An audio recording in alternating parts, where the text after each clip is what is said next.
Well, happy Wednesday, my CNC brothers and sisters. It's time for another Wednesday evening hangout where we can sit around and chew the CNC fat and have a lot of fun.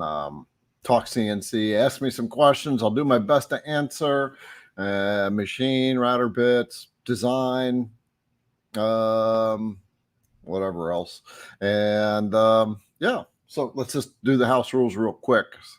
First of all, let's keep it friendly, right? We're all here a bunch of creators helping each other. And also when I ask Julianne or Liberty to do something, of course, we have to have our drink. And Mark Lindsay out there will certainly let us know. He will put in the comment, drink in big fat letters.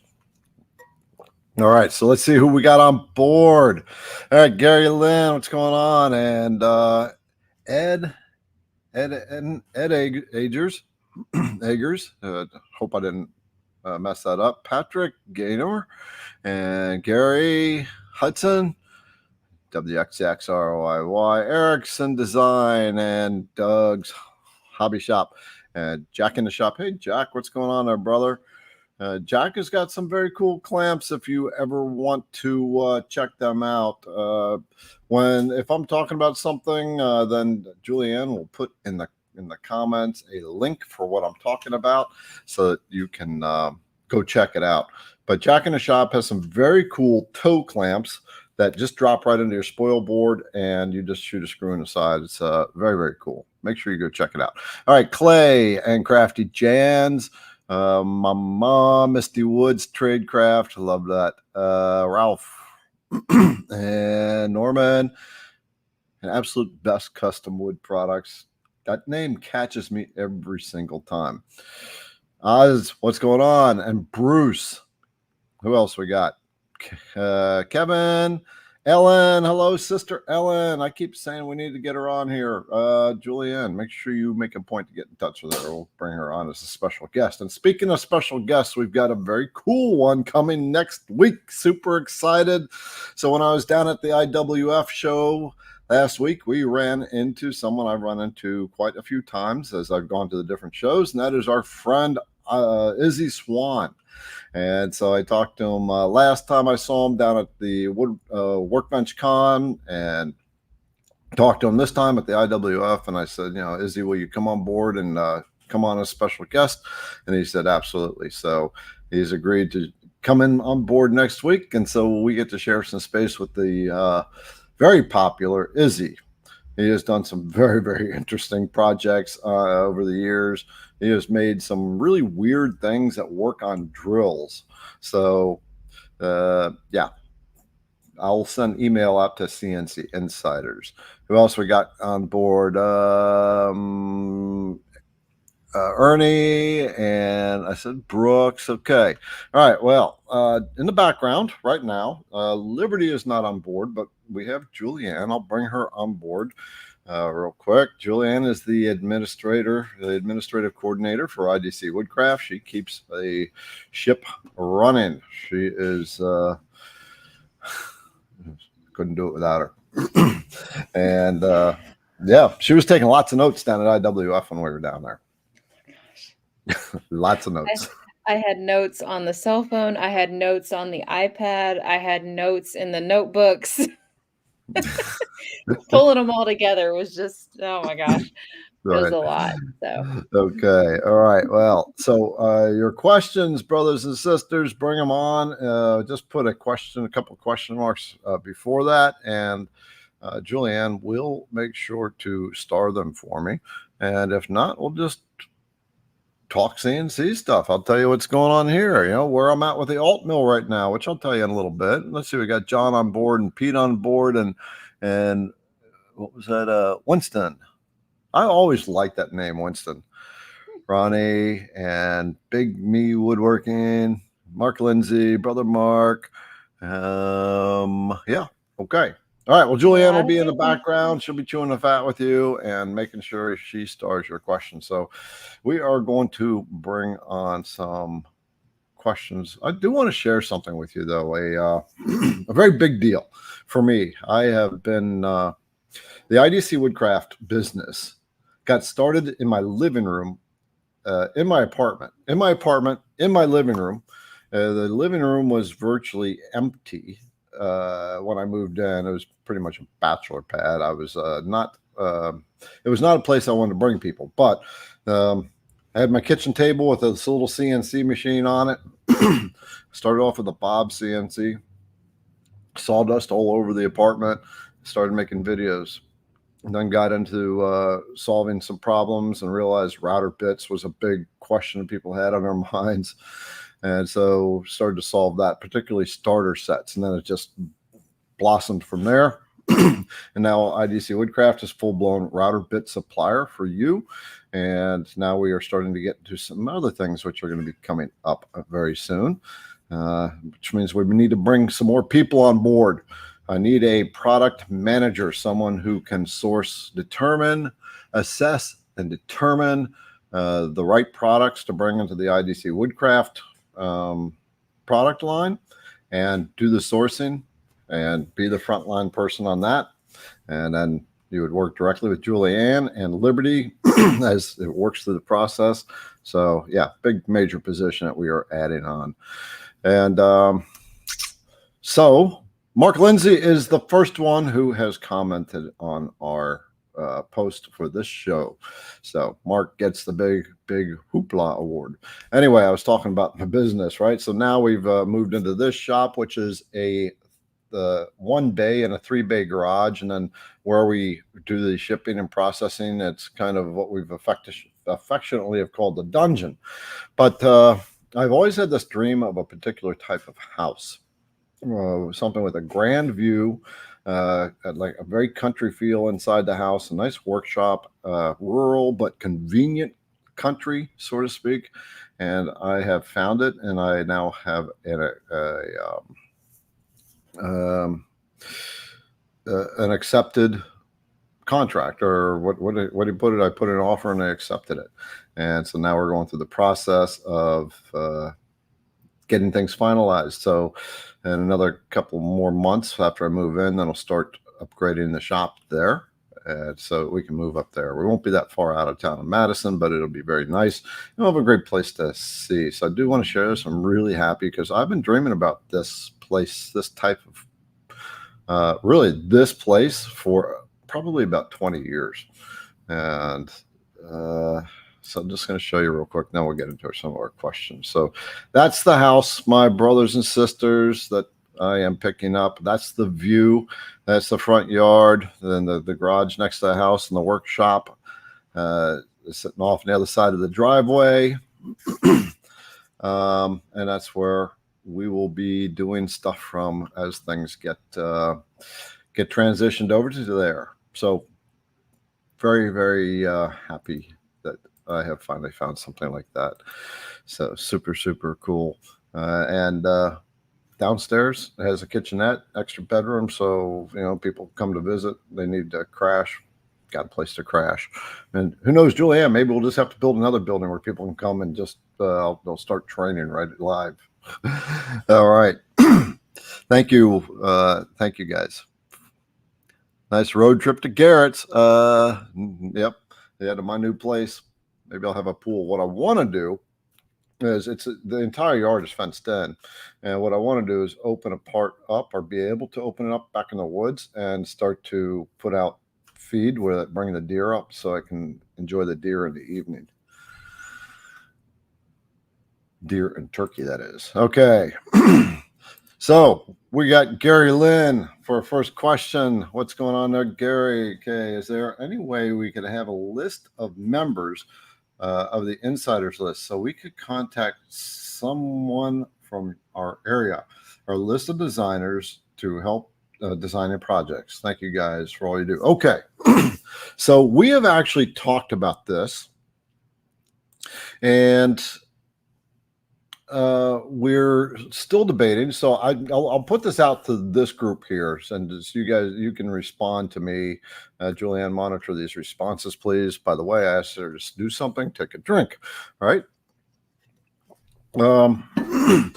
We've talked about creating a back end thing where you have to have an account, and then you can indicate on a map where you're located. It wouldn't give you any information other than a way to contact a person. It'd be kind of an anonymous way to contact a person, so you wouldn't give any personal information unless you agreed to do that. And that way you could see where you are at relative to other people and contact brothers and sisters in your area. So tell me if you think that would be a good idea, something that you would like to have available to you, so you can connect with a like-minded, amazing creator like you are. So I'd love to see. I'm going to go pop back over there and see what you guys think about that. Hey, we got Note D on here. Is Greg on board? Hey, Greg, what's going on? Greg, make sure we're going to get a hold of you. We want to talk to you. Yeah, so yes, we'd love that. Oz likes that idea. I'd like to connect. Jerry, you'd like that. And I think that would be a great idea. Clay, we'll put that out to the insiders community. We'll send an email out. Make a note of that, Julianne. Another drink. I got to start bringing beer with me when I'm doing these things. Okay, if Julianne were back there in the office on the board, I'd just tell her to go down the street and buy me a 6-pack. Actually, I got some up in my fridge. Yeah, liking some of these ideas. See, I told you, Mark is going to say, he's going to let you know when I ask her to do something, you got to drink. All right. And Norman said you'd be interested in that because you're way out. Oh, wait a minute. Okay. You're here in the West Coast and feel a bit isolated. Isn't that why we get into CNC? Like when we retire, especially, you start to kind of feel lonely and you need a new community, right? That's the whole foundation of what I want to create, right? Is that kind of community so we can do this kind of stuff, get together. So we got some things coming down a pipeline. And Mark thought it was a great idea. By the way, Mark, come on over. This is Mark Jacob. Come on over to the IDC Woodcraft the YouTube channel, because that's where everybody's dialoguing. So you can talk to everybody at the same time and see what everybody's talking about. All right, cool. Looks like there's kind of a consensus here, Julianne. We'll have to see. Okay. All right. So, Gary, you might have just started something, my friend. And Gary, you got another one. How about a list of woodworker shows so many I've not heard of? Okay, let's get that on our list of to-dos. Let's get that. Let's put this as a task thing to get on the website or something. We'll talk about this later, Julianne, because we got other plans for something like that too. So, okay. Looks like Gary's feeling a little lonely there, guys. He wants to get together with you. So, Gary, you can put in the thing where you're from. Just put in the comments what town you're in and what state, and see if anybody else on board is from your area. Also, you can check in the CNC Entrepreneurs Facebook group and some of the other Facebook groups. Ask around. But we are going to work on that because I think that's something that everybody wants. David. All right. How you doing, David? You seem to have done a brain dump about V-bits depth, width of cuts, wide lines or multiple lines, etc. If I have the time, could I just address with a cursory overview? V-bit depths, width of cuts. All right. So, okay. So, I mean, it's a good question. I'll try to interpret what you're asking here. Wide lines or multiple lines. So basically a kind of general synopsis of router bits. And so first of all, we'll talk about V-bits since that's the first thing that's on your list here. So a V-bit, technically V-bits go anywhere from 10 degrees all the way to 150 degrees. And they generally go in increments of 10 degrees, 15 degrees, 20 degrees, 30 degrees, 45, 60, 90, 120, and 150. So I don't do anything less than 130 because they break way too easy. So the way to think about V-bits is naturally, the wider the V, let's say you're going to cut, we'll just say 1/8 of an inch deep.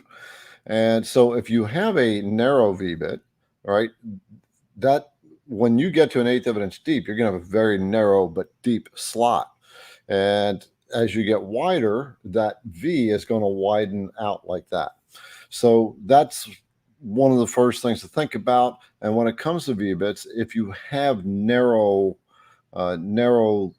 very thin lines that you're going to V carve, then you generally want to go with a steeper V, generally like a 60.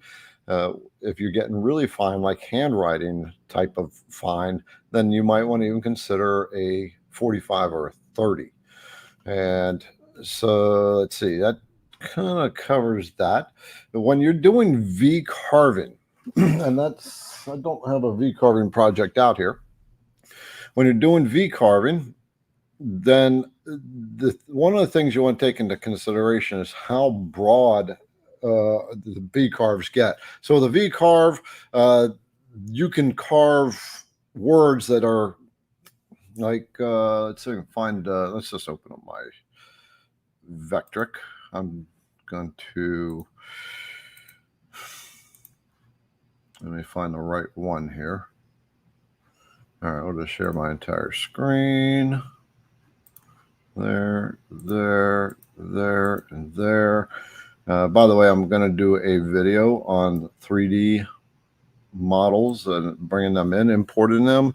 This particular one, somebody asked me about it. It came in huge, and the zero plane is right in the middle of the project, and working on how to get that thing centered up, sized properly so that it works for you. And so a lot of people ask about that, so I'm going to do another video on that. Mark Lindsay's got videos on this stuff. I've got a couple other videos on it. So I wanted to get into this text, so we're going to come over to here, and we're going to just put in some text, and we'll just CNC. We're going to put that over here, and we'll make it, I don't know what my font is. Okay, that works. Close. In V carving, you notice that parts of the letter carve are thin, like between the vertical stems of the letter N is narrower than the diagonal section of the N. And so when you're V carving that, the V bit will not go outside of the lines of the letters. So when it's on the narrow part of the letter N, it's going to be carving shallower than when it's cutting along the incline. Same with the C. On the side of the C, it's going to be deeper in this section, and the V is going to be shallower in this section. Now, the thing to take into consideration is if, let's just say this project is 25 inches wide and the letters are that big, then when you're working with a V bit, if you V carve that, that's going to carve super deep, and it's going to make the project look not good. Just because the V carve is so deep in the project and actually even carved through the project. So what you want to do then is use a function called flat depth, which is part of the V carve command, and that I have in videos, but I'll go over and show you anyway. So we're just going to do a V carve toolpath, and when you do a V carve, and you know you're going to do really large V carving, like the V carving inside, then you want to do a flat depth. You don't want to go so deep that your carve starts to look bad. What the flat depth does, it limits how deep the V bit can go. And so from there, it will, let's just say we will only limit the V bit to go 0.1 inches deep. Then it will only go that deep. And if there's any part of this letter N that it can't be carved out, then what it's going to do, it's going to carve the rest of it flat. And if it's so big, that's why you have this second function. That's the use the clearance tools. It's a big white box over here on the left where you'll add in like a 1/8 end mill or a 1/4 inch end mill, and that will do the bulk of the work. Otherwise, that V bit will be working a lot. It'll take a long time to get all that cleared out. So that's one thing. Let me switch back over to here. What else we got here? Width of cuts. So with width of cuts, I'm going to go with your settings of your router bits. So when you're doing cuts, when you're taking width into account, you're going to be carving out material. I got a project here. I'm actually just finished recording a course that walks the absolute beginner through how to make this project right here. Pretty deep dive course. I go through all the tools that are that you would use, all the basic tools that you would need to know in the Vectric software as a beginner, and I explain how they're all used and what the purpose serves. So it's kind of an in-depth course. But oh, this thing's got a split right there. Okay, but anyway, so the width of your tool. This is what we would call you can call it a raised text sign. Basically, is what we call a pocket. All this material here, the white area is pocketed out, and it just didn't cut the word welcome and the underline there. So you need to use a router bit to cut that out. And so something like this, maybe a 1/4 inch bit. And we do something called step over when you're cutting all that out. So that router bit's going to be going back and forth, back and forth. And so for width, or what step over would be you're going to tell that 1/4 inch router bit to come across, make a cut, and then it's going to move over a little bit and then come back. And so that's called a step over. And that step over, generally the rule of thumb is 40% with most of your bits. Now, when it comes to something like a surfacing bit, I always recommend 70%. But some people like 20, some people like 40 with the surfacing bits. I go with 70, and that's what I recommend. You have profile cuts, pocket cuts. Profile cuts are cuts that just trace a line. They'll either trace right on the line like this is here, or it'll trace inside the line or outside the line, depending on how you tell the software to do it. You have the pocket cut, which is what this is, or basically cutting out all this material. So essentially, it's just a very shallow pocket in the material. It's a big pocket, but it's very shallow. This is done with a V-carve, and you notice that right here at the tip, it's narrow. And it's done with a V bit, so that bit does not go outside the lines of the swirly. So it's narrow here, and then it goes wide right over here, and that V bit goes deeper as it's getting wider, and then it'll start to pull out as it gets shallower. So it's just some of the basic things. What else do you have on there? Multiple lines. There's lots to talk about. One of the things to always, the way I like to think of projects is if I have a project idea in my head, this is more project related. I think about the project, I design it in my head from the inside out, but I actually do the design work from the outside in. You can design either way, but I just like to work with my limits, my max limits, and I start designing inside as I move along. If I'm doing an absolute custom design. So that's kind of a general overview. There'll be a lot of comments, I hope, I imagine, on that. And what are you guys talking about there? You're talking about ball screws and other things. Tighten the coupler. Must have a machine that's slipping. Have I used the shaper origin? Oh my gosh. Yeah, that question just came up. So the shaper origin, I'll be talking about that. If you didn't know, I released a video about that the other day when we were at IWF. I got to play with one, and I was absolutely floored. I can't wait to get one. But the boss, Julianne, says we can't get it yet. So she's the one that keeps track of the money. And so when the boss says no, then I got to get on my knees and say, please, please, or whatever I got to do. I don't know. Maybe she just needs a big fat bonus. Who knows? All right. Gary Lynn. She's laughing in the background here. Okay. Gary says, I'm looking to buddy up. Yeah. To do some design work, a couple projects. So he's 30 miles radius area of Michigan. What part of Michigan? Give a town near you so that at least they can get an idea. So Yeah, you just didn't put the town in. So just put town in the comments. Okay. Huey. All right, I haven't seen you before. Where is the best place to purchase projects for beginners?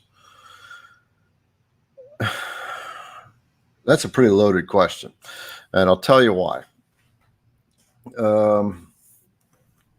Because you never really know what you're getting. So if you want to buy a project for beginners, what I really suggest that you do, I've got a video out there. Julianne, get that one that does that house number sign and link that. I don't remember the name of it. It's a it's probably Easy CNC Projects, first CNC project, something like that. It's titled by. And by the way, I asked her to do something. Take another drink. So what she is going to link in here when she finds it is a video that uses the Vectric software, and it does a very basic, simple oval house number sign.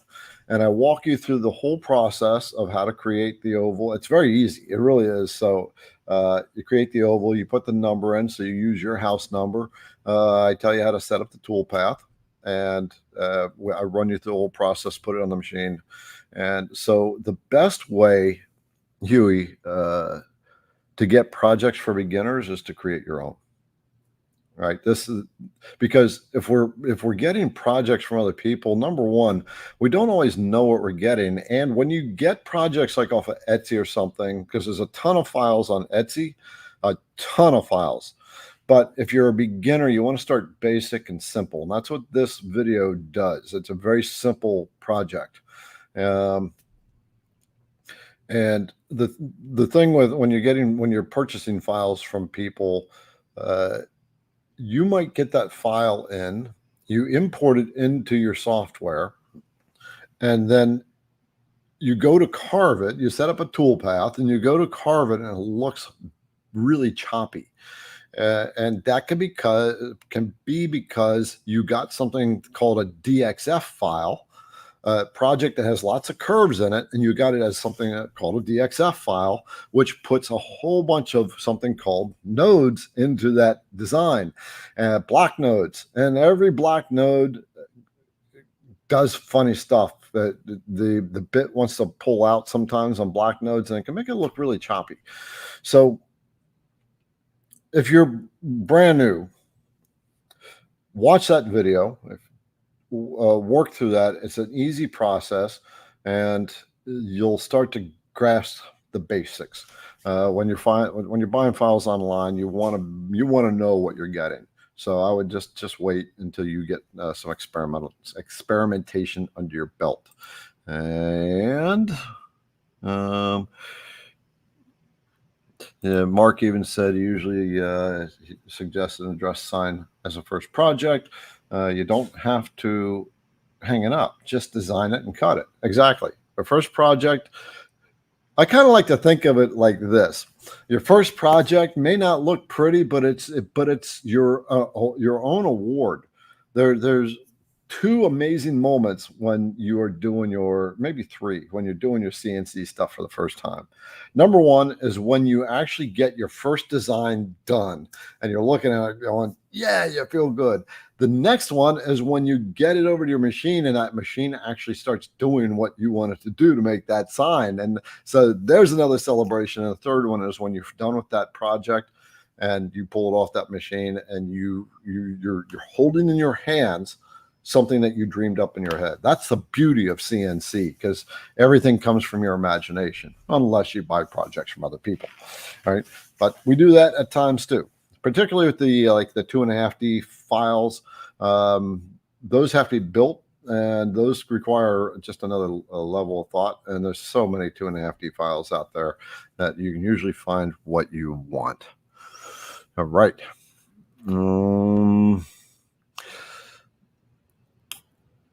And Ellen says she really likes the Vectric tutorials with the projects. Yeah. When I was first creating videos, I would teach a little bit of this and a little bit of that. And the more people are saying, can you run me through the whole design process? So I started making videos, run through the whole design process. Then I said, can you run me through the entire process from concept to off the machine and finished? I did not want to make a video like that because that's a whole, that takes a long time to make a video, but that's what the market wants. That's what I'm going to make. I did an inlay video that walks you through the whole entire process, how I got the images to make a feather and carved them all out and put them together and sanded it and whatever. Let's see. Oh, I didn't know this. Mark gets into the free section of his local Craigslist to look for old fence boards that are headed for the landfill. Great practice material. There you go. This is what makes this community so awesome, right? Because you know, when you're doing stuff, trying to do it alone, we can only think so far. But when you start getting a bunch of people together, it's like an expansion of the mind. All right. So that's my best advice. And you probably watched Mark. He's got a lot of projects on his channel too. Simple, basic projects. So go that route. That's the best way you can go. Ben, my man, Ben Peterson, why allow politics in the Facebook group? I don't allow politics. If you see it, report it. We will delete those comments. I don't allow politics, and so I have a team that monitors the Facebook group. So when you see that, what you do is you hit the little 3 dots next to the post and click the report button. All right, we'll shut it down, and we'll delete the comment. We'll report. They will get a comment back. We don't allow political discussions in this group. And then if they keep doing it, then we boot them out of the group. Okay, it's a part of the zero tolerance policy, right? But sometimes you get into a certain time, like right now, we're in election period, and election creates a ton of emotional split, right? Me, I don't give a shit. I don't care, right? I have no room in my life to hate someone and try to justify my position on something like that. I got no room for it, right? So I have no tolerance for it. So we'll just report it when you see it, please. Thank you for bringing that up. Just to let you know, zero tolerance policy. Okay, so Nate, do I think I'll add your upgraded zirconium carbonitride composite coating in your 1/4-inch roughing bits? Yes. As a matter of fact, yeah, I was thinking about that today, and I was going to have that discussion with Julianne Friday. We discussed, we have a business meeting so we have the IDC Woodcraft team business meeting on Mondays, and then Julianne and I meet 3 days a week and talk about things like that. And I fill her plate up. I'm going to bring her on board. Oh, what boy. do I do to you when we have our meetings? Well, let's see. We're going to take care of this. Yeah. And then there's ideas for this. Yeah. But the zirconium carbonitride, yeah, I was thinking about that today, and Julianne, we're going to have that put on all of them. I don't know all the roughing bits for now. Oh, okay. I don't think we're going to do it for the Badger. I don't think Badger needs it. Okay. So that's what we're going to do. I've made a note. Yeah. Okay. So Nate, there you go, my friend. You just brought it to the surface, brother. All right. You know, this is part of the fun when you guys actually make me do stuff. All right. It's like, what router bits do you want to see me put on here? What other CNC products do you want to see me put on here? I'm going to put, we're going to get T-Track. We're going to start sourcing that. We're going to be adding lots of other stuff. But put in the comments, what are some of the things you might like to see on the IDC Woodcraft store? I want to try to make this a not try. I'm going to make it a place where you can get anything you need. That's going to involve a lot of stuff, and that's why I need a product manager to start working on that stuff. So we will announce when we formally start to do that, but that's actually going to start to work itself out kind of quickly. I want to remind you that we have Izzy Swan coming on next week as a special guest, so I am quite excited to have him on board. Yeah, Izzy's he's the man, right? Julianne got to meet him as well for the first time, and his wife Maggie. What else we got? Was there another thing? I got a couple bits that are going to be coming out. If you're on the CNC Insiders list, we are going to let you know very shortly in an email. Julianne, remind me about the QD series to email the Insiders list. CNC Insiders get a discount when I release a new product that's IDC Woodcraft branded. As we start having other products on board that are not ours, and I don't necessarily, not sure we'll be able to do that, but we'll see. All right, so here comes the question I can't wait to talk about. All right, from Jer. All right, the Shaper Origin, does it do profile cuts as well, or more just engraving? Okay, so I think I mentioned it in the beginning. When we were at IWF, I got to the Shaper Origin booth, and I wanted to stop and ask them, because a lot of people ask me, will the IDC Woodcraft bits fit in it? And yes, they will. They use standard collets. They'll use, I don't remember what they said, an 1/8 inch, but I think they had 1/8 inch, 1/4 inch, and they got 8 millimeter, probably have 6 millimeter too. If you order in the United States, then they'll send it with imperial collets. If you order in the EU, then they'll send you metric collets. But I got to play with that machine for the first time. I figured this is a great time to do a video. I know nothing about it. And so I would be asking all the questions anybody else would be asking, brand new. So it's perfect time. Jake there agreed. We did about a 45-minute video. Adams and Julianne's arms were just sore from holding the cameras up for 45 minutes. And but the answer to your question is the Shaper will do profile cuts too. Yes. It's a fascinating machine. I suggest you watch it. Link that video. All right. Also, put on this list for me to have a beer or two ready for next Wednesday.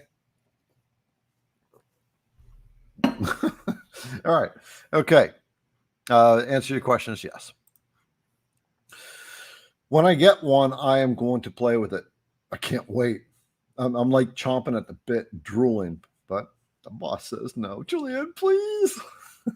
All right. We got Trey.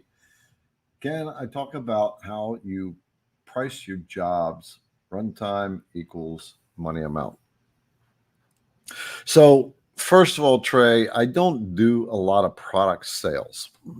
So I don't price based on time, but actually, so folks, I imagine you've already said something in here, but I would talk about it a little bit in the comments to give him some ideas. Here's how I look at the pricing model is don't go with price first. You want to find the market. Look at it this way. There are dollar store shoppers, there's Walmart shoppers, Kroger shoppers, Trader Joe shoppers, and then there's your super high-end shoppers, right? And if you don't want to sell to the dollar store, the crowd, because they're always they're going to do is bicker at you with you over price down to pennies, and then they're going to bitch about what you just sold them. All right, and you're going to be in competition with a bunch of low budget people. When you go to Walmart, it's a little bit better, but remember, it's crowded, right? It's for lack of a better word, it's the common people store. So everybody goes there. I mean, even I shop at Walmart at times, but so it's a budget-minded store. That's how they portray themselves, right? Quality for less, or save your money, however they do it. That's their motto. That's the kind of people they bring in. And so this is a demographic, a spending demographic. I like to get up to the Kroger level. This is what I want you to think about, the demographics you want to go after first. The Kroger level, the Trader Joe's level, right? Because you can make a cutting board, and I've talked to many people who've done this. They go to a craft show in one region and they can't sell a cutting board for $30, but they go to another region and they're selling them for $80 to $100. The same exact cutting board, because the demographic is different. The mindset, the spending mindset is different. So you want to think about that. As far as the cost and how to figure that out, you might want to go over to the Cutting It Close channel with Ryan Derpella. He's been at it for a long time, right? So he's got a lot of skill in that area, and he can answer that question a lot better than I can, because I'm a teacher, I'm an educator, I'm a mentor, right? I understand business, but I don't do production business in that way. So, okay. Julian, you felt that, didn't you? John Thompson. Didn't Kyle have a chat on Bits a couple weeks ago? A chart? He did. Will you get that? Do you see if you can find that, Julian? It wasn't a chart on bits. It was a chart on what bits you can use in different tool paths. So it was a very different kind of chart. It's when you're using different tool paths in the Vectric software, there are certain kinds of bits that you can use and some that you can't use. Keyholes, right? When you're doing keyholes, so you can use a keyhole cutter, and depending on what you're doing, maybe a T-slot cutter, how you do it. But a drill isn't going to make a keyhole slot.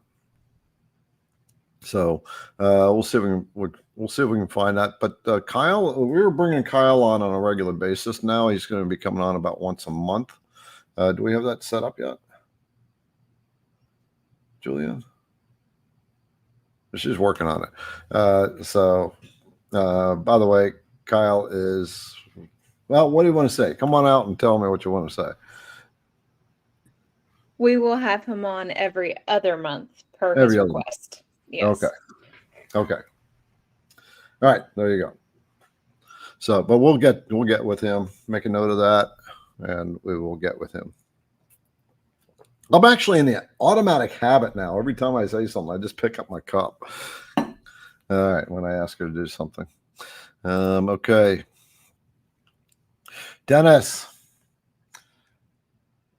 have I come across a list of wood suppliers of uncommon types, specifically in slabs? So I imagine, I'm hoping that this question was answered. I don't generally deal with different suppliers. So I'm not going to scroll back in the feed to see, but guys, give him some advice on what he can do. One of the things is go look in Facebook Marketplace. Now you're looking for uncommon woods, so you can look up online. I can't really answer that. I don't really know.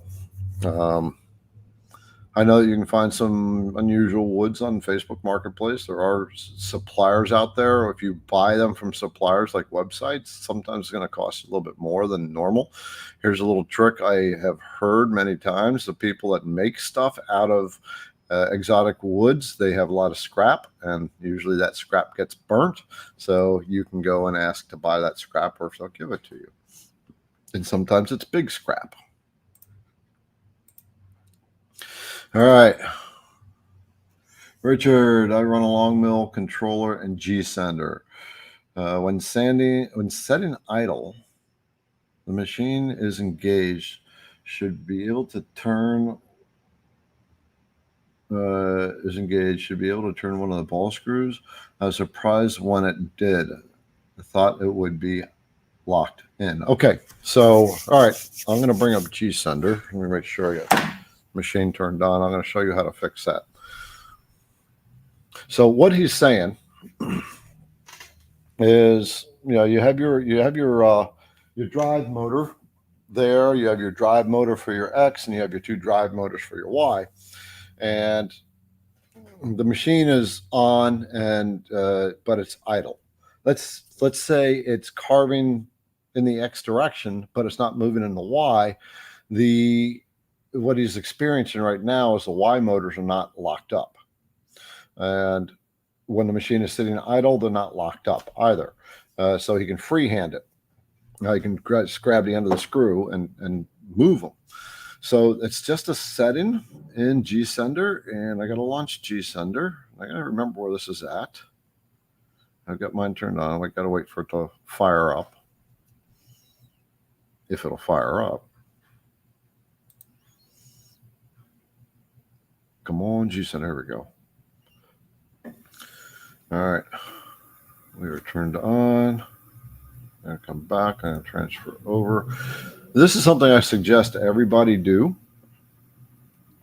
And the reason is, if the motors, so the long mill is so it's a lead screw driven machine. You have ball screws and you have lead screws. So he has a lead screw on it. But anyway, both screw types, they don't do something called back driving. There's two things. There's something called backlash and back driving. But back driving is like if you have a belt driven machine, that can actually back drive, right? And what that means is, as the thing starts to change directions or switches, it can actually push itself in reverse. So screws are good. They don't allow that so easily, even if the motors are unlocked. I'm going to share the screen, and I'll show you how to set up G-Sender. I just got to remember where that's at with the G-Sender. I think it's in the firmware. Okay, so first of all, I got to make sure I'm using the right one, which I am. Okay, so if you have the long mill, you're using the GRBL firmware, and if you have the alt mill, you're using the GRBL HAL, H-A-L firmware. So anyway, to lock your motors on your long mill, and you should be able to do this on any CNC router, right? And if you get into the firmware and your motors aren't locked, when you have everything turned on, and if your motors aren't locked, then you can lock them up. And oh, I got to connect to the machine. Hang on. Okay. All right. So I just got to find it. It's right here. Step idle delay. So it's pound 1, right? And it says step idle delay. And in this box, it's going to say 100 for you. Who was this commented? It was Richard. So it's going to say 100. What you want to do is change that number to 255. And then come down to the lower right and apply the settings. And then turn G-Sender off, turn your machine off, turn it back on, turn your machine back on, bring G-Sender back up, and your motors will lock up. And they will stay locked if there is no G-code command going to it to move it. All right. Did that explain what you wanted out of that? Any of your control software where you can access that firmware, that's how you can do that. You can lock up your motor so that the tool doesn't drift and lose position and not know it, and then you end up with a carve that's bad. Especially if you're being really aggressive, you can, if you have smaller, weaker motors, you can actually pull the machine out of position, and it won't even know it until you get finished with the carve, and you're wondering why this cut is so uneven. Okay.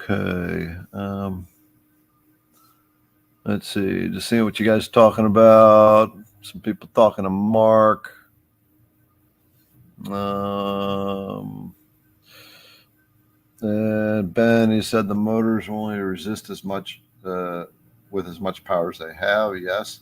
So if you push harder, then they will move on open loop. Okay, so that's a great statement. So what it's saying is, if you push too hard, you'll start to lose what they call steps. All right, the motor works in pulses, bang, bang, bang, bang, bang, bang, bang, bang, bang, like that. And so each one of these pulses is a step. And if there's too much resistance, it can actually miss making that one step, and then you start losing your position. And so what he said with open loop, the long mill is an open loop machine. And what that means is there's no feedback from the motors to the controller to tell it that it lost position. So it'll just keep on going. It's kind of like me thinking someone's on the other side of the door and I keep talking to them and they've left already, right? The controller talks to the machine, tells it where to go, but it doesn't know what the machine is doing. When you have a closed loop system, then it's communicating. Like the alt mill is a closed loop system. There's what they call half closed loop and full closed loop. And the alt mill is a full closed loop. So if it loses a step, it knows it and it'll stop. One step and it'll stop. Okay. Mark, Jacob, Garrett. Have I used the Shaper Origin since I made the video? Do you still love it?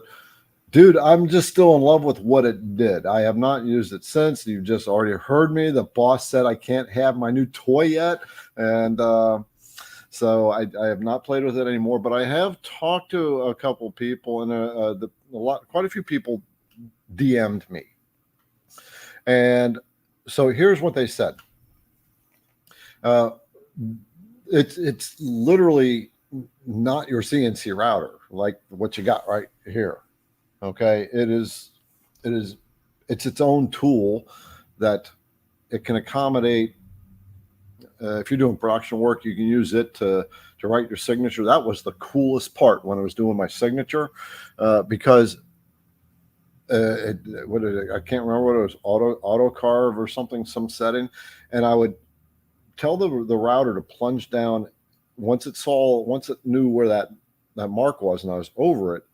I told it to plunge down and the thing would start carving it itself as far as it could go. And then all I had to do is move it down a little bit and it would start finishing the carve. It was like I didn't have to do anything almost except for just move it around just a little bit and not even pay attention. It was so cool. I really wanted to do an inlay. I really wanted to see how that does for inlay. What Jake made, the guy that walked me through it in the video, he did an inlay where he cut a piece of brass and then cut the female part to the wood and inlaid the brass. So so far I'm still infatuated with it, put it that way. The couple other people said that it's great for floor work. It's great for doing I can't remember what the other person said. It's great for doing inlays when you can't actually have it on the machine, on your CNC router. It actually looks kind of faster to do inlays, but it's straight. It's a 2D machine. Basically, it can't do this kind of stuff. All right, so it's not going to do a V-carve inlay. Where the inlay pieces are like that. It's going to do square inlays. One thing somebody said about that is when you're freehanding a router, there is some force that's going to be applied, a resistant force on it, and that's something that takes a little bit of getting used to. They've used it for a long time when the first version came out, and they said that the forces just take a little bit to get used to. So that was one of the things to think about when I finally get it. And who knows, maybe it'll be my Christmas present from the team. I like that idea. All right. Let's see. We got Teresa. Sorry. By the way, good to see you again, sister. Oh, by the way, folks, I messaged Kate today, and so we're gonna be talking on the phone tomorrow. See if we can get her back on board again, at least for a show or two. See where she's at. So. Just send her some love, right? Somehow send her some love. Do it in her Facebook group. Trace, you might want to join her Facebook group. It's Women Who CNC. Then it's a women's only CNC Facebook group. All right, so speaking of V-bits, is this what I should use when cutting my grid on my spoil board? I thought my older previous video used the V-bit, but you're getting depth errors. Okay, so yeah, first of all, yeah, I always use like a 60-degree V-bit for my grid on my spoil board. If you're getting depth errors, then what's probably happening is you are getting your machine knows it has limits that it can go to. Like there's what they call, there are hard limits and there are soft limits. Hard limits are like the physical limits. It comes and hits the side and it can't literally go anymore. The soft limits are programmed in the machine and the control. And so it knows that it can't go past a certain distance in X, past a certain distance in Y, and past a certain distance in Z. And so if you're getting that, one of the ways to solve that is to extend your bit out a little bit further, or move the router down in the housing, the whatever's clamped, got the router clamped, whatever's clamping the router, you can drop the router down a little bit further, whether you're using a spindle or a trim router, and that will help that problem as well. But yes, when you're doing a grid, use a V-bit. And you'll find grids are super, super helpful. I've got them on my machine. I will put them on the alt mill. When I got to tram that. I just finished hooking up the dust collection on that. And so I'm going to tram it tomorrow. And I'm going to surface the spoil board. And then I'm going to create, well, tomorrow I'm going to create a video about the T-track. And then I'll cut the grid and I'll cut my first project on it. And the project I'm probably going to cut is that Indian head that I'm going to do a video on. We'll see. I can't give that away. That was given to me by someone who was asking me for some guidance, and he purchased it, so I won't give it away. Now maybe I should have Lanny or 3D guy. By the way, 3D models, we are working with starting to work with someone who actually does that, so we can connect you with them. But maybe we should come up with a model that we can give away. Well, if I had a file to give to you, if I did a 3D video, what would you like to see me do a 3D video on, where I could give you the file, or at least put it on the site for whatever. All right, so Wayne, this may seem like a simple question. No question's a bad question to ask, brother, to figure out. But for some reason, I'm having a problem getting out your clip art window in Vectric. How do I do that? Do I need to jump into Liberty's class? So clip art window. I imagine Mark may have shared some information on that, but let's see. I got it open. So when you get your software, if I remember right, you get actually some clip art with it. I'm going to share screen for my Vectric, and once I can find the one I want, we'll just do entire screen. Select that, share. Let's pop over to this Vectric, and we're going to close out that toolpath. Switch over. All right, so this is a version 11. I'm sorry, version 12. And they have 12.009 available, and I have 12.008. By the way, if your Vectric software, if you've got version 12, they are now up to version 12.009. So if you don't know how to upgrade your software, I got a quick video on that. And so we'll, if we can find it, we'll get that linked in there.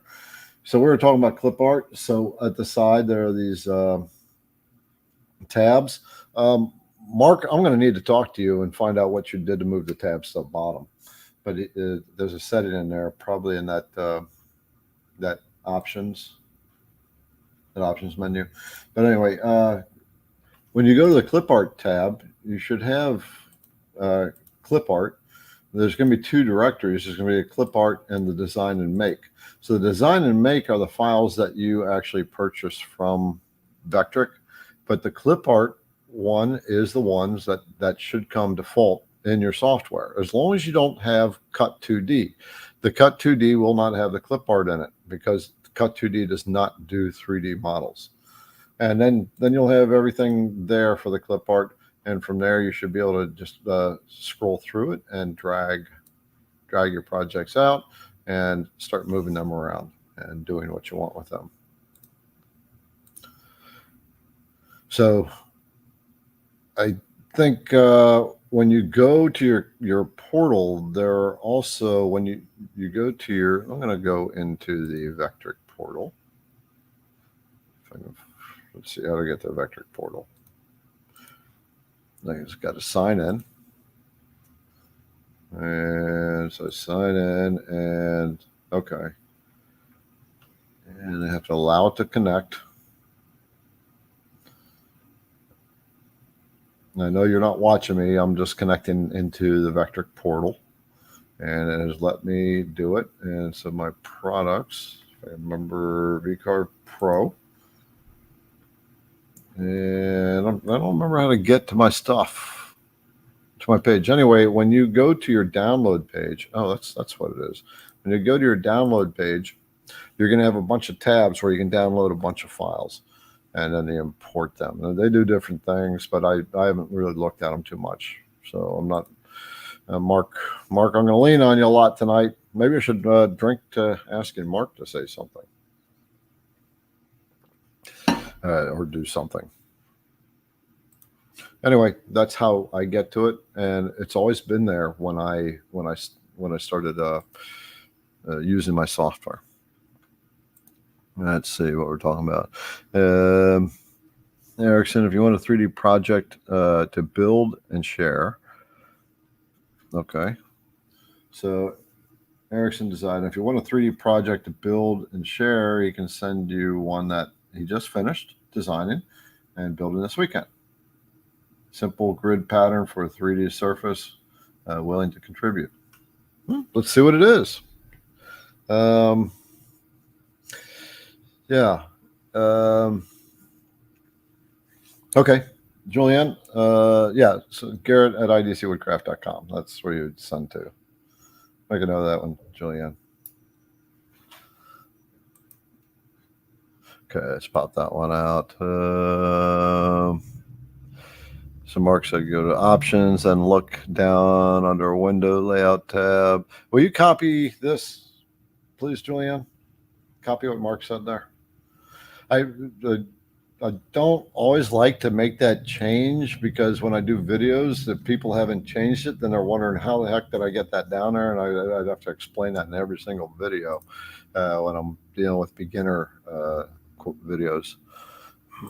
Okay, from Nate, when cutting out a small tray that has a 1-inch pocket and you want to use your 1/2-inch ripper to clear out the waste, can you really get a feed rate of 300 inches per minute on such a small area? 1-inch pocket. So first of all, with the ripper, all right, so what the ripper is, if you guys know what the beast and the hog are and the badger, those are very aggressive material. They're very aggressive roughing bits. They're designed to remove material really quick. And so now we've come out with the ripper, which is a 1/2-inch diameter one. The hog and the beast are 1/4-inch diameter. If let me show you. Let's just bring up the website and show you. Okay. And we'll go to an entire screen. And we will go to the website and we'll go to roughing. So, yeah, you can see these bits. They're pretty gnarly. That's the beast. And this you can run it really, really fast.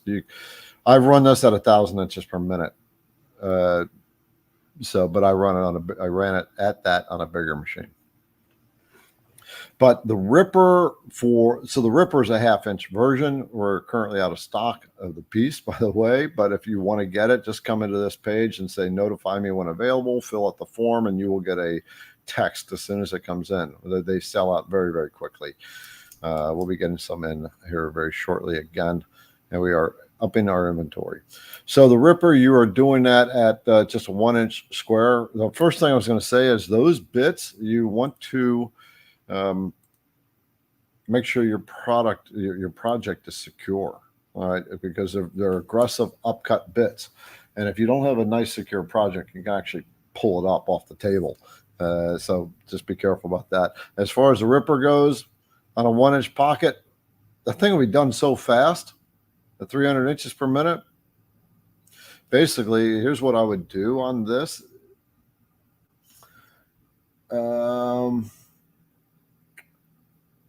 Since the Ripper is a 1/2-inch tool and you're doing a 1-inch pocket, I would do a profile cut on the inside and do a spiral cut into it. Even at 300 inches per minute, it's going to come in really quick. You may want to make the cuts, each pass a little shallower. It's going to be really, really fast. But yeah, you can do it. It almost seems like a waste of time because it would do it so fast. But the answer is yes, you can do that. What's going on in the comments here? And the current trace. Okay, just reading what you guys are saying. All right, Rick, you're not a computer guru. You use VCarve Pro. How can you send a design file I've made to someone else? Okay, that's a good question. I'll cover that one. That's the easy one to do. First of all, you save the design file, right? So when you create your file, you save it. And then here's what I do. I'm going to share screen again. And we'll it's very simple. So we are going into my email. So let's say I compose an email. And I want a file. I can literally open up a directory. And so there's a couple files I have right there. This is from VCarve version 11. All I'll do is just drag it right into the email. And you can see at the bottom left, it had just loaded that file into the email. And then all I got to do is put in their email address and whatever subject line, and that will take care of it and get you all set up to go. So just drag and drop that file right into your email.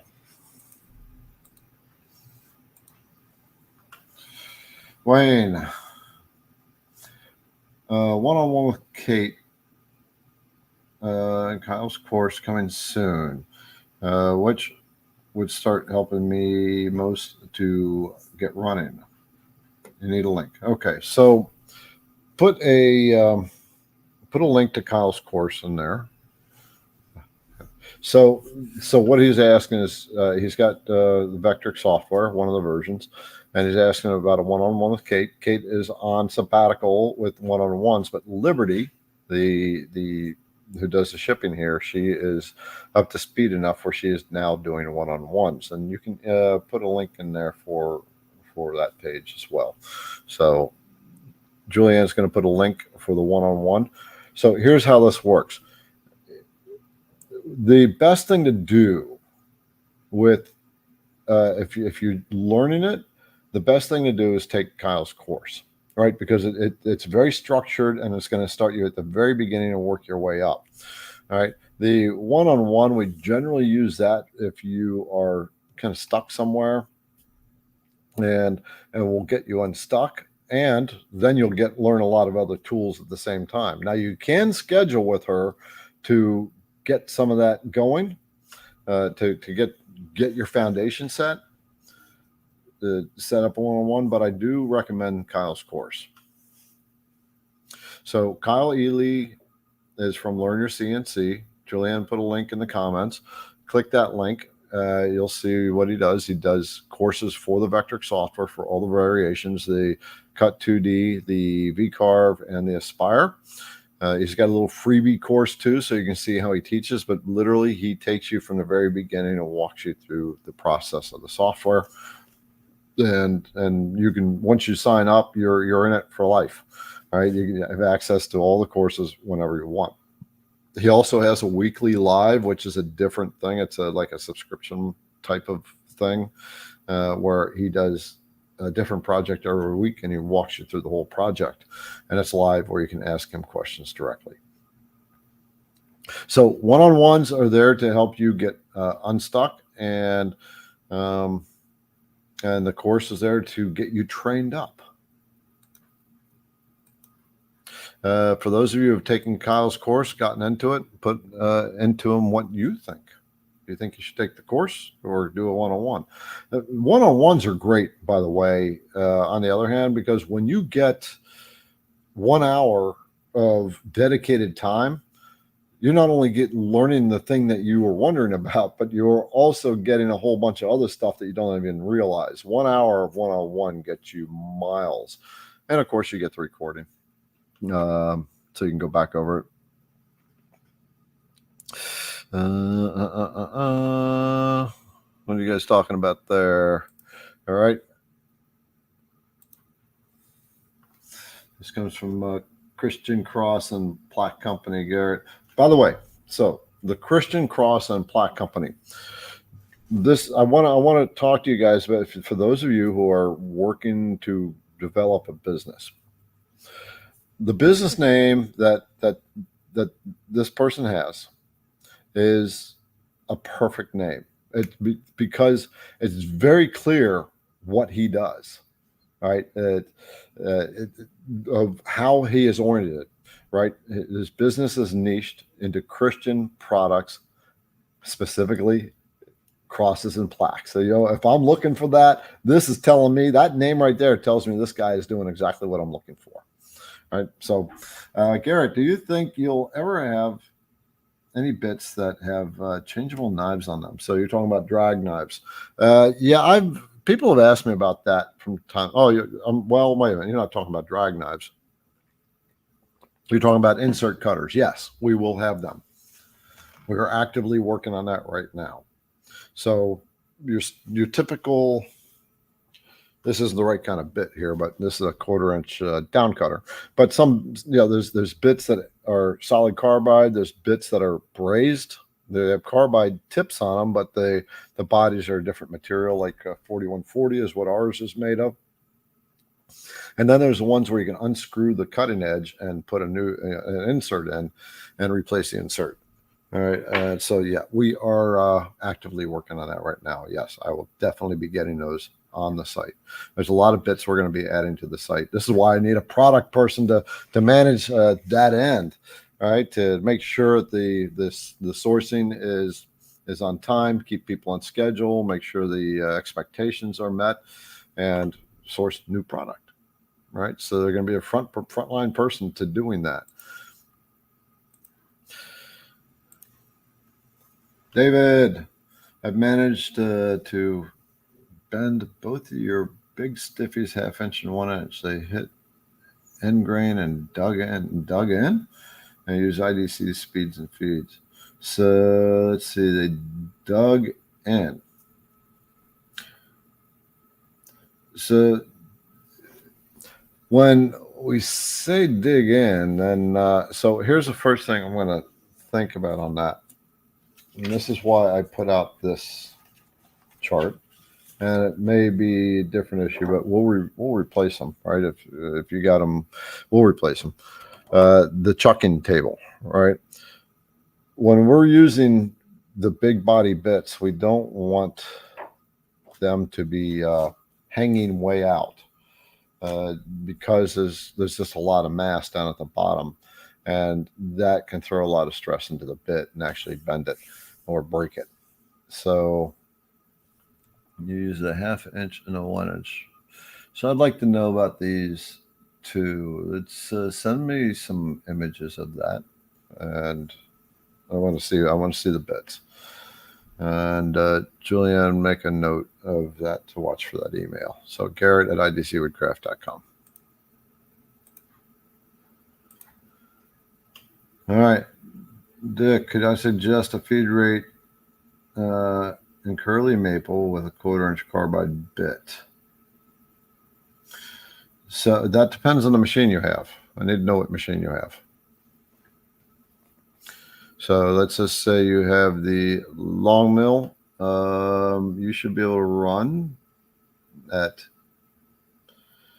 I'm going to say 80 inches a minute. If you have something like the alt mill, a more robust machine, then you can probably get up to 100 to 120 inches per minute at a 1/4-inch deep.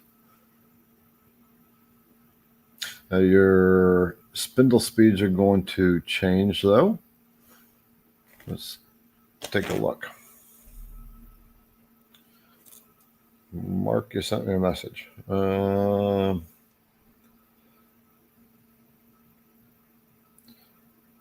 Okay. All right. We'll follow up on that. Okay. So on the, okay, there's an app that you can use, and you can go to that bit. You can find that there. So it's the IDC Woodcraft app, and you can find it on Google and Android, and you can find your bit. And what you can do is come down here and pick your material. Now that is probably not going to be on there. Curly maple. We got regular maple on there.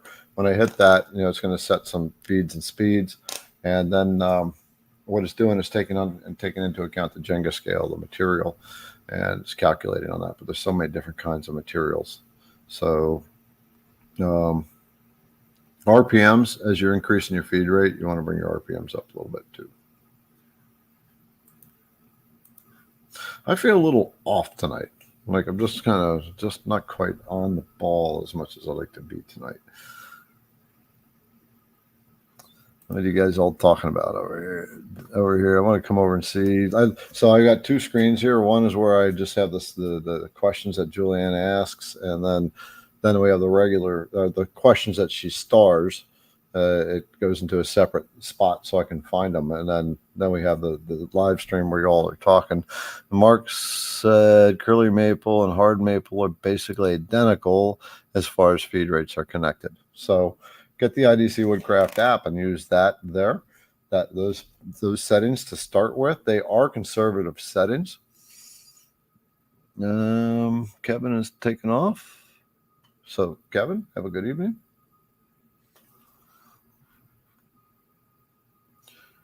And okay, we're at 20 after 9. So if you got questions coming in and I haven't been able to answer them in the next 20 to 30 minutes, then we won't. Questions after 9 o'clock, they're not starred, but we'll keep our eye on them. So if I can knock out these last 6, which I'll just work on really quickly. Did I talk about a new tool for tramming, measuring at one time? Yes. Yeah, I have a tramming tool prototype. It's only a 6-inch length, and it's just a tramming bar. And so I've taken up to a local machine shop and had them make some longer ones.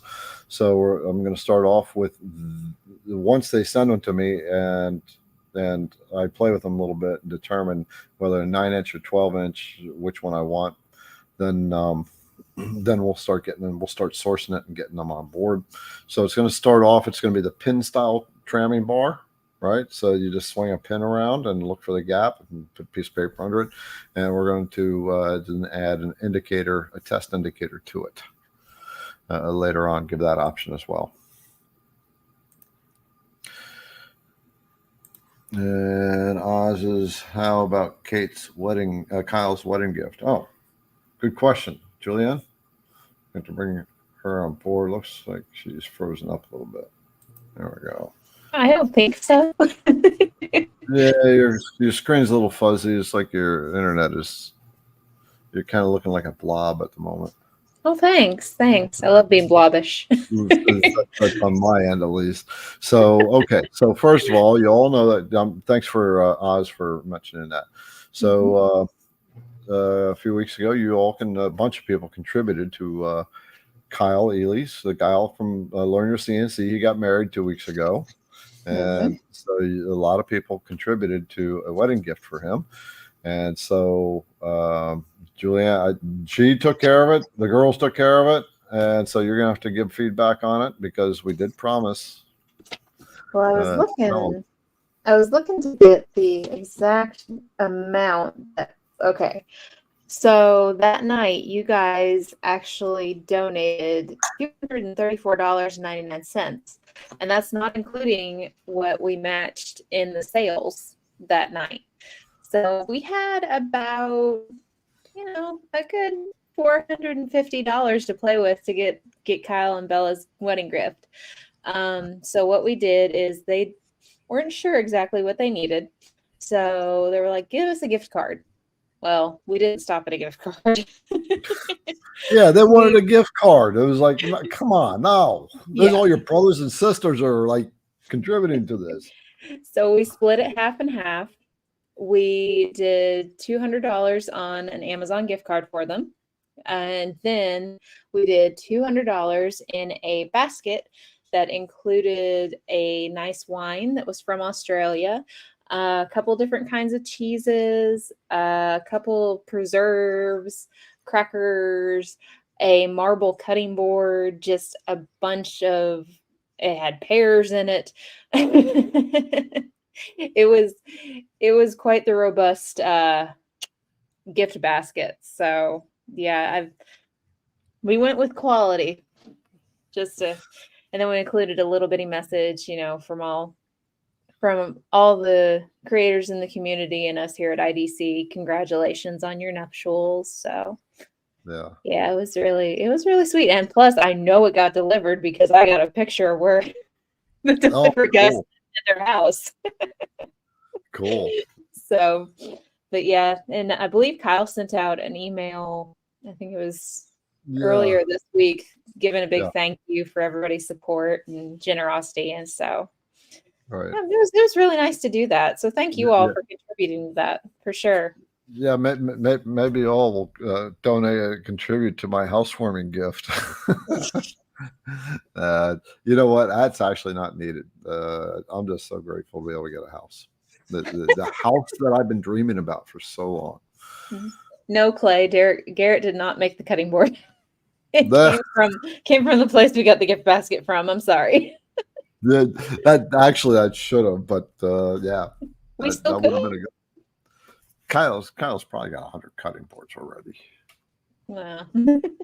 I use mine for decorations. What's that? I use my cutting boards I have. Some of them are useful. Some of them are for decoration, just setting like candles on. So. Okay. Gotcha. Okay. Well, there you go. That's what we did. And it was delivered. So you got a very cool. It's great to celebrate the celebrations of others. That's why when somebody here says they got a machine, they ordered their machine, we're doing a happy dance. All right. It's a big deal. It's a big deal. Again, when I go back to that whole idea of why do we get into CNC, there's lots of reasons. One is we get tired of doing the grind, but it goes deeper, right? Why do we get tired of doing the grind? And I picture it like this. When we're living in the world of working a job, we like it. I loved being an engineer. I loved being a CNC machinist. But after a while, something was wrong, right? And it's coming to retirement. And I don't know, when you turn 50, something shifts. And you start to become aware that, wait a minute, I just crossed the halfway point of life. And have I done everything I want to do? But we can stay occupied with our job. But when we retire, at least that's what I went through. It was like I suddenly realized that I lived in this world that ruled what I do and what I can do and what I can't do, what I should do and what I shouldn't do. And it felt stifling to me. It felt like my spirit was fenced in. And I kind of felt like if I stayed there in that kind of mind frame and not allow my creative side to be expressed, that's that call that we feel to be creative. That fence is going to collapse in, and the spirit's going to die, right? And that it just leads to depression. And so I think that's some of the reason that some of us actually get into CNC, because we've got to express ourselves. We got to command our destiny. We got to do something that's bigger than just having to work for somebody else. We want to do our own thing. And then for some of us, we want to do something bigger, right? Leave the legacy. My legacy is teaching what I know, sharing my knowledge, right? Being a teacher. And that's my favorite thing to do, is to teach. All right, so I was watching Greg and Mark talk a little bit. Greg from STL Woodworking and Mark Lindsay. And so you have your desktop CNC routers. Those little ones that you can pick up, put in the closet, put out on the kitchen table, and carve away if you want. Not very powerful. Something I don't really recommend. Then you have your benchtop machines, and they go from small to big, right? And they're all considered hobby machines. That's just kind of how they're classified. But a lot of people don't use these, like the Long Mill and Onefinity, for hobby. But then you start getting into more robust machines, like so Mark has an Avid, and that's you're getting to pro level machines. Then there's the industrial level, right? That's the ones that high production. And you got the pro level machine like what Mark has. And then Greg has an Avid too, STL Woodworking, but so Mark was commenting that his machine is like Greg's little brother's machine, right? So basically, Greg's going next level with his machine. So I just thought it was kind of funny to seeing those two cackle back and forth. Mark was being very humble and admitting that Greg's got a bigger machine than all of us. All right. Thor 21.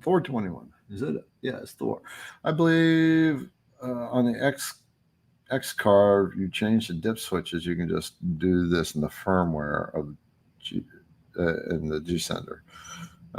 Can you just do this in the firmware of G Sender? I guess you're talking about what I talked about before, about the G Sender making the motors lock up, right? So the motors can stay held when they're not moving.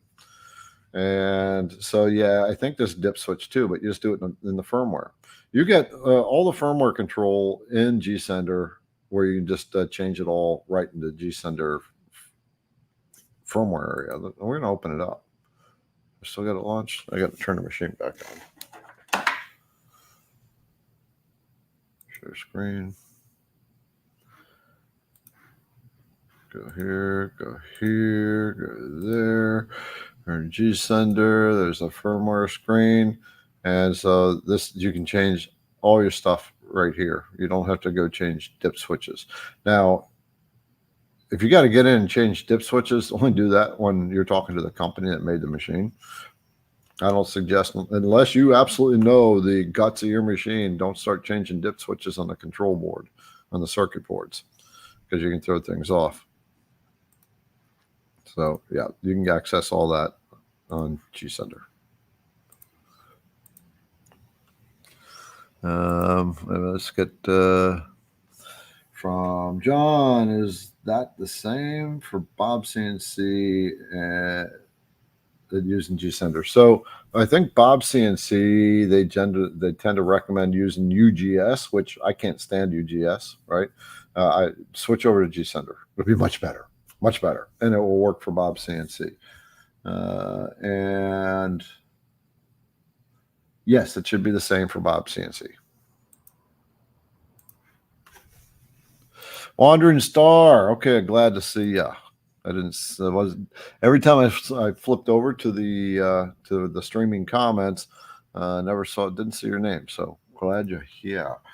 Garrett, CNC has announced a long mill spindle, which has an ER11 collet. The PWN CNC spindle uses an ER16 collet. Can a long mill handle half-inch bits, or is a 3/8 bit the max?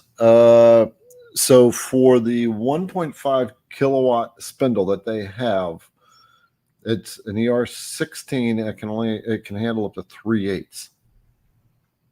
So when we get our 3/8 tooling in, which should be in, I think, this week.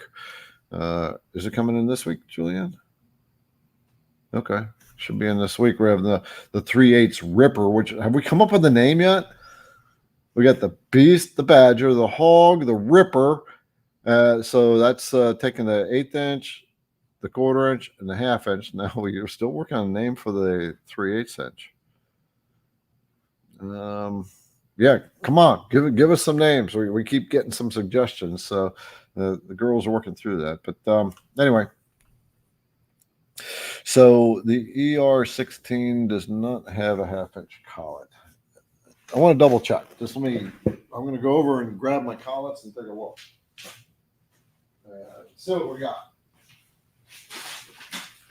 And if I can find them, I've got everything moved around. There we go.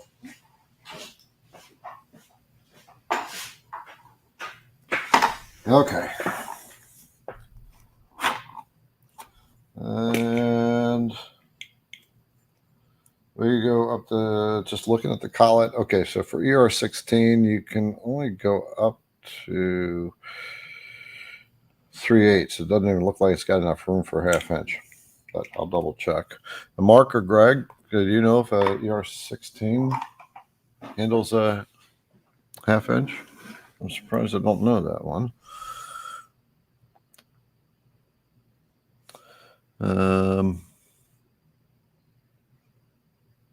Just looking at the comments, ER20 goes up to, okay, that's what I thought. I didn't think ER16. So when you're looking at the collets, I mean, you can only go, you have that a certain big hole, big enough hole. And I was just eyeballing it, the 3/8, and this is the 1/4 inch, but it looks like it's starting to get off to the edge. But it kind of looked like you can actually get a little bit bigger than that. But then when I look at the other side, it's not going to work. So ER16 only goes up to 1/2 inch. Sorry, 3/8. ER11 only goes up to 1/4 inch, by the way. We will be getting collets, and we're starting to work on that one too. Like I said, I feel off tonight. It's like this should come to me. It's natural for me, but not tonight. Okay, Bruce. Hey, Garrett, how do you carve a tapered hole in Vectric V-carve and so Mark probably already put his video on there. Mark's got a good video that talks about how to do that. And you're using drive rails on it. And Mark, if you haven't, back in that feed, if you can grab that link to your video that tells how to do that, will you link that into the comments, please? And we're down to the last one from Erickson's Design and Woodworking. When using a spiral upcut, do you run left climb, right conventional, sideways compensation? I think that's the way my final pass have been leaving marks when it shouldn't, but not sure. Okay, so first of all, the minute you say it's leaving marks, I'm thinking about the marks that, like, there'll be a little dig where the tool goes in. So let's just put the project like that, and the tool comes down somewhere, and then it starts its cut and goes all the way around, and it comes back to that point, and then it moves back down. And if you get that little dig, that's a tool mark. And what that's doing is that's the tool relaxing when it's coming down into the cut and pausing for just a minute. When all the router bits, they deflect. All right. And so when you're coming into the cut, it's going to deflect just a little bit. And when it sits idle for just a moment, that deflection goes away. The bit can relax and get straight. And basically, it's going to dig in and leave that tool mark. So that's where you want to do a lead in on your when you set up your tool path. And what a lead in is when the the router bit doesn't come right down on the line or just outside the line. It actually comes above it and then comes in like that and leads in. And then when it comes back around, it'll leave. That's called a lead out. And that type of technique will eliminate those tool marks. The other way you might be getting a mark is like a line going all the way around. And that could be also, that can be a number of things. Let me look at your comment again. Yeah, and then you're talking about compensation. So here's the way that you can generally eliminate a lot of that if you don't know how to do lead in and lead out, and not really enough time to get into that tonight. But the way you can adjust that is by doing an allowance offset when you're setting up the tool path. And I'm going to share once again. We're going to go to Vectric, and I need to make a line. Let's just get rid of that. That'll be a fun video to make. That. We're going to switch back to drawing. Okay. And okay, we'll just do the circle. And I'm going to switch over. And we're going to do a profile cut. And we'll just go, it doesn't matter outside, inside, we'll just go outside the line. And so, first of all, the way to think about the climb and conventional, very challenging to explain. Of all the CNC stuff, explaining the difference between climb and conventional is probably the most difficult to explain. But you think about climb as, I'm going to stop sharing for a minute. Think about your climb cut. Let's just say your router bit is, I'm going to be the spindle. So the router bit's turning clockwise, right? When you're looking from the top, the spindle is turning clockwise, the router bit's turning clockwise, and then this is your material. A climb is actually like, think of your bit as a wheel, and you're driving down the street, right? It's driving forward. That's a climb cut. So the router bit is spinning that way, and it's climbing right along with it. A conventional cut is actually cutting against the motion of the material. So it's still turning clockwise, is going that way. Generally, your conventional cutting, when it's going away, driving into the cut, there's two things that's happening. Number one is that router bit is trying to drive, like dig itself into the cut, right? So it's actually going to deflect into the cut. Whereas a climb is going to deflect out of the cut. Basically, it's just trying to climb out. Any rotating body that's moving in a certain direction, the tangential forces are perpendicular, and that literally wants to go at a 90-degree angle. All right, so that's where rigidity comes into play too. So conventional cutting is generally going against the cut. It's going to leave a rougher cut.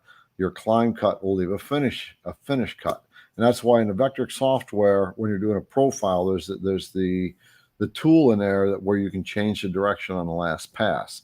So if you're doing a conventional cut, I guess I should get into the screen and share the screen here.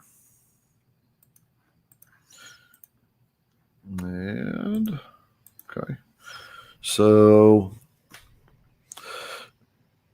so we got to do a separate last pass. That I'm just rehashing because I haven't used this function in quite a while. So first of all, we got this allowance. When you're setting your machine vectors outside right, inside left, or on, down below it has allowance offset. All right, so what that will do, here's how you can help resist a lot of your tool marks, is put a number in for the allowance offset. Now, you don't want it to be a very big number because Vectric will give you an alarm. It'll say you're trying to do too big of an offset. But what you want, maybe a 0.04 of an inch is what I'm putting in there. And so what that offset is going to do, it is it's going to make its passes, and I believe its final pass is going to get rid of that allowance, if I remember right. I just haven't used that in a long time. Where's that change direction on last pass? I thought there was a Mark or Greg. Can you tell me where that's at? Oops, wrong one. Edit passes.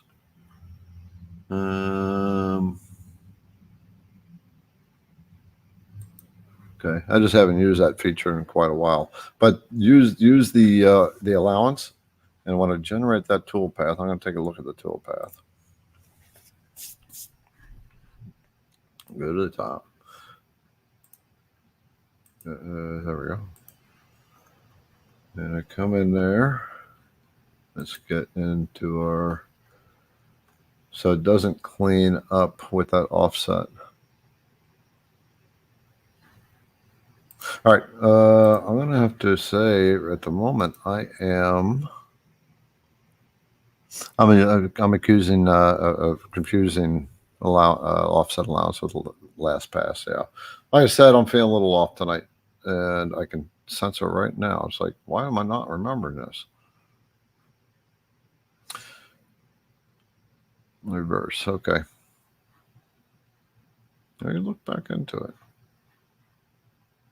Anyway, so at least I was able to explain conventional and climb. I hope that made sense. Yeah, I got that mark. I was confusing the two.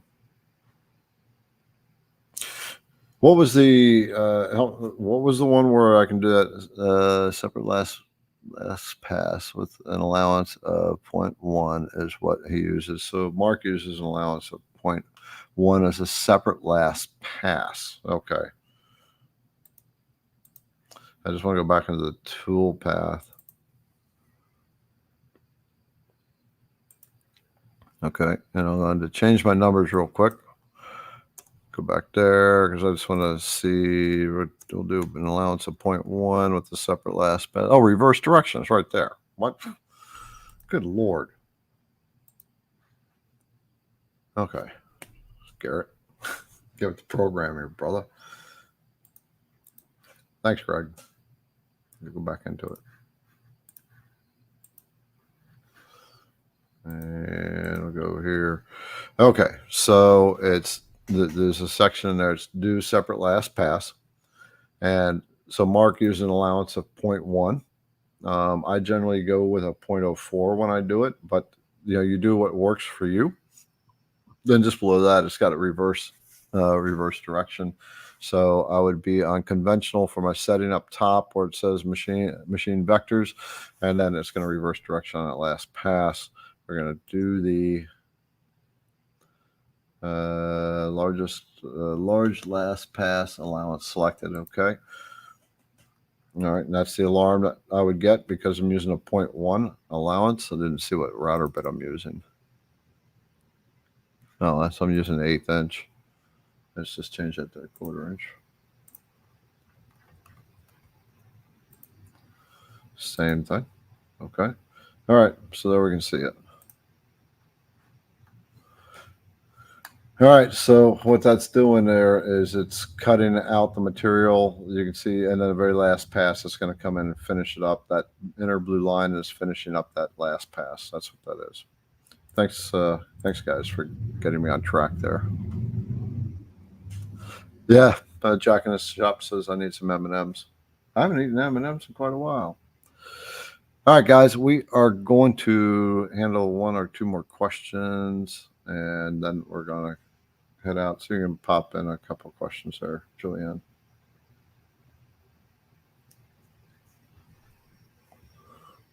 So Mark said some benchtop machines can't handle a 0.02 or more, so he suggests a 0.01.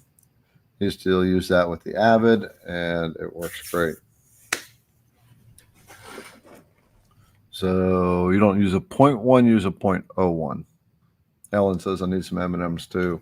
M&Ms are back in the back room there, so I'll go test out the feeds and speeds for M&Ms. All right, we'll do another question here, Eric. you're at a crossroads here. Do you upgrade your long mill Mark 1 or bite the bullet and go for the alt mill?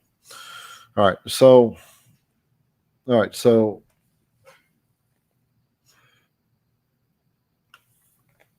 it really depends on what you want to do, right?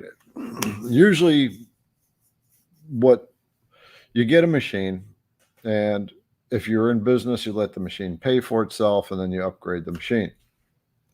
Or if you're in business and you're getting busy enough and the budget can allow for it, then you get another machine and you still use that machine. The upgrade to your long mill Mark 1 basically is you're getting the new gantry assembly and the Z carriage assembly, and it's sturdier. It's definitely a sturdier setup. The bracket is sturdier. As a matter of fact, this one is the upgrade here. So that's the Mark 1 long mill side rails, and then this gantry is the upgrade with the Mark 2 setup for the gantry. It is a stronger gantry. It can absorb a lot more of the vibration. This is a 32 by 49 inch cutting area. The long mill is. The alt mill is a 48 by 48. Both of them will fit your 48 wide material. With the alt mill, you can use a 48 by 48 piece of material in it. So the alt mill is built much more rugged. It's designed to it's very clear as I built it up. It's very clear. It's a much more rigid, rugged machine. Moves much faster. I haven't carved on it yet, so I can't say as far as a carving test, but we'll see how that goes. But it's definitely a much more bulky machine. So it depends on your budget too, right? So the alt mill upgrades, the machine is $3K, and the spindle upgrade with that is going to be, it's $500-$600 unless you've bought a PWN spindle. And with the upgrade for the long mill is going to be, I don't know what it is, $400 maybe, $500. I don't know what the upgrade is on the long mill. I am always one to say I like the bigger machines. So I've been going bigger and bigger and bigger, but you go as big as you're prepared to go with the types of projects you want to make. I am actually putting together right now a buyer's guide, which, by the way, Mark, I will refer to your knowledge again. Maybe Greg, maybe we'll even tap into you on that one too. So I'm putting together a buyer's guide because it talks about all that stuff, thinking about what you may want to make in the future and, your budget and buying a quality machine, what to look for in a quality machine, understanding rigidity, stuff like that. But anyway, back to the question here. It's really up to you. I can't judge what your pocketbook is, what your limits are, what you're making, what you may want to make in the future. If you feel that you are feeling limited by what you have and you're ready to upgrade, then go and upgrade. Do we need to? Who knows? I do it because I like the bigger machines, but I did downgrade, right? I got rid of a pro machine because that was a production machine. The Phantom, I didn't need it. It was too much for me for what I do, which is teach people, and I don't do production work. So yeah, it's really up to you. Because I like the bigger machine. I like the capability of that one. The gantry on that is just super thick, super stocky on that thing. So, okay, Greg says go big or go home. Alt mill, brother. Mark says before you spend a penny, take an honest assessment of what you're going to do with a CNC and go from there. It's not only an honest assessment, what do you want to make in the future, if you want to go big on projects, right? It's also kind of projecting in the future. What do you want to make? And then being realistic with yourself. Am I really going to make stuff like that? A lot of us dream of making projects, all kinds of projects. And then, years later, we never get around to it. I got a big flag 3D thing I want to make, but I haven't got that round to it yet. Somebody send me around to it in the mail. I'll do it. Yeah, Mark said you can spend a ton of money on cool stuff you don't need. What else did other things here people have said?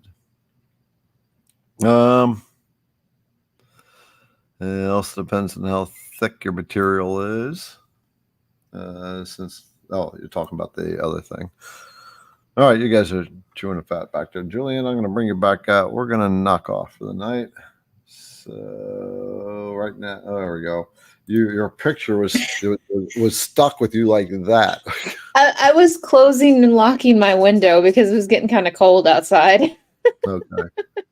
Yeah, it is cooling down now. Anyway, guys, thanks for hanging out. So apologize for me being a little bit slow tonight. Don't know why my energy was just wasn't all there. I feel like I was 75% there.